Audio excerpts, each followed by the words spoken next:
Hello everybody, it is Corey from Gemini Guitar, and today we're back for some reasonably challenging metal techniques. Please note that I am in B standard tuning. Okay, so first I'm going to show you just the basic idea, and then we're going to break everything down. So here we go.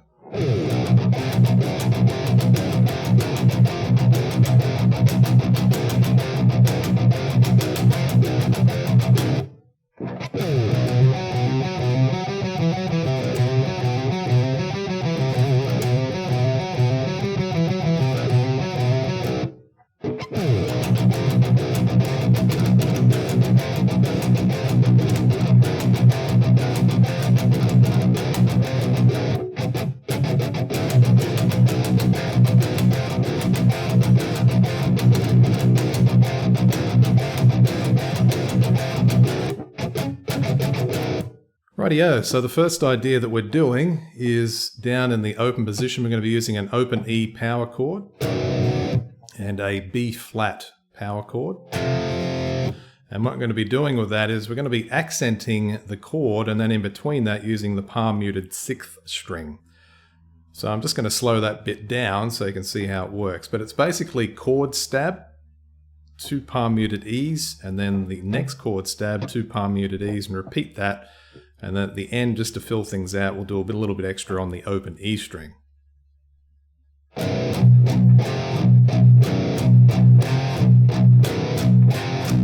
One thing to note there too, actually, I forgot about, is that at the end of the first variation is what I do the chord, and then a palm muted E string, and then the B flat chord, and then the palm muted E string. So have a listen to that again.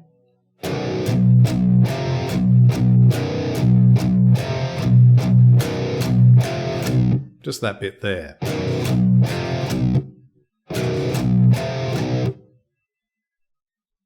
So one more time, all of that.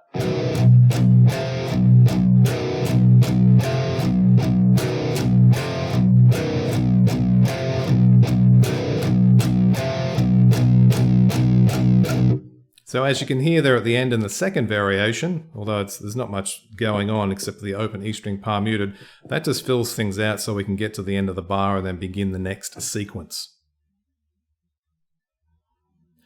So the melodic idea is really fun to play. It kind of reminds me a little bit of Exodus and the Gary Holt sort of rhythm sound. So what we're going to be doing then is going into the 7th position, starting with the open E string. There won't be any palm muting here, so you don't need to worry about that. And what we're going to do is we're going to play from the low 6 to fret 7 and 8 on the 5th string. You can hammer that on, or you can pick it. I think I do hammer it on.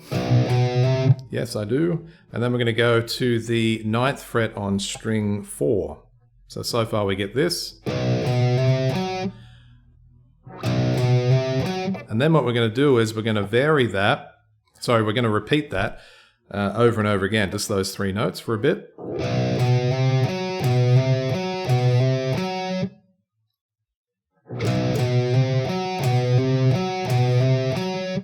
And when we get to that 3rd time at the 9th fret, what we're going to do then is we're going to do just a little fill sequence. So we're going to use the Phrygian scale. So from the 9th fret, it'll sound like this. Just do that again, 9th fret.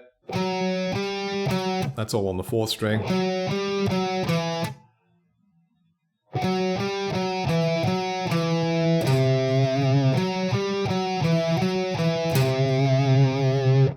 And the reason it's got that darker sound is because of the minor 2nd interval. So the root being E here, and then the F note, the minor 2nd. But also we have sort of a minor 2nd interval within the scale as well. So we've got the B and the C note.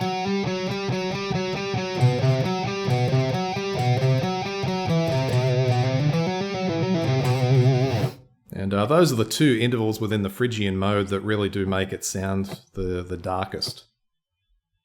So it'll sound like this now.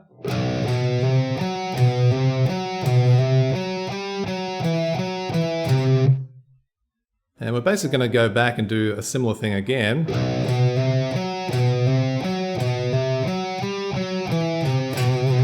Except you'll notice there I changed it up a bit. So just have a look at that.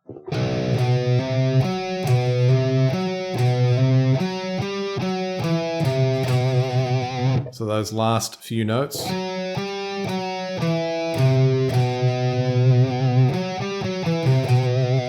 And basically, you can come up with anything you want as long as it fills out and, works out evenly.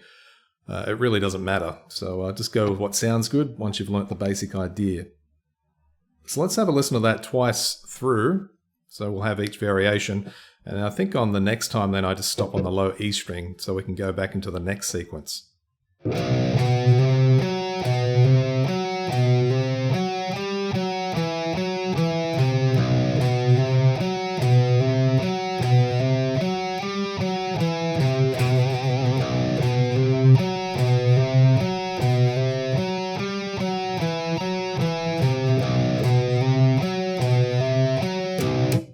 So on that last time, it's much shorter.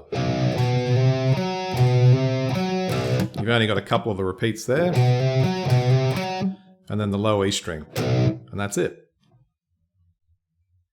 So apart from that, there's a couple of different things we can do from then on, and what I like to do is do the reverse gallop rhythm in between the original riff. So it sounds like this.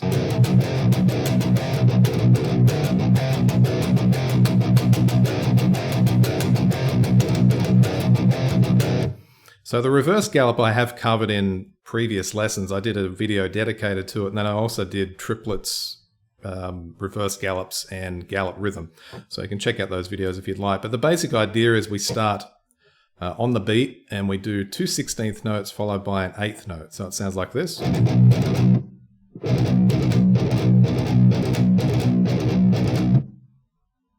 So you put that in between the other idea.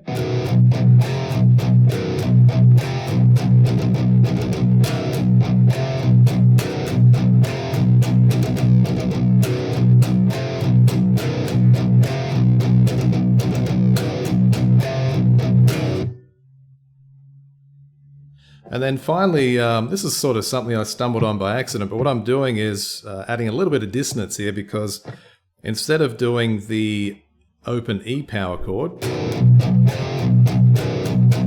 which by the way, if you wanted to, you could actually use your middle finger for.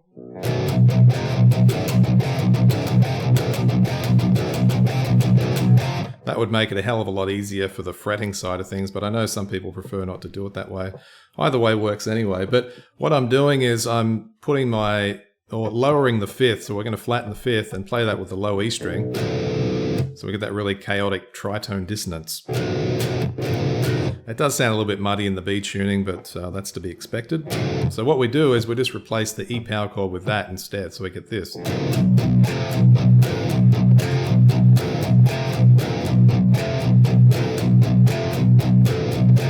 And the cool thing about that, of course, is that the index finger where it is actually a part of that other chord, the B flat power chord.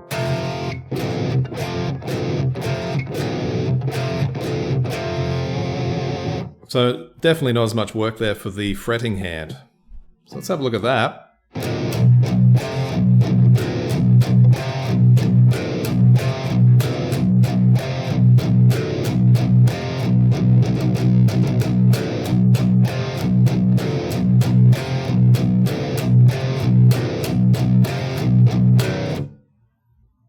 Okay, so that wraps things up for today's lesson. If you want to support the channel, there is the download store, and there's a bunch of products there you can purchase, and that helps me out.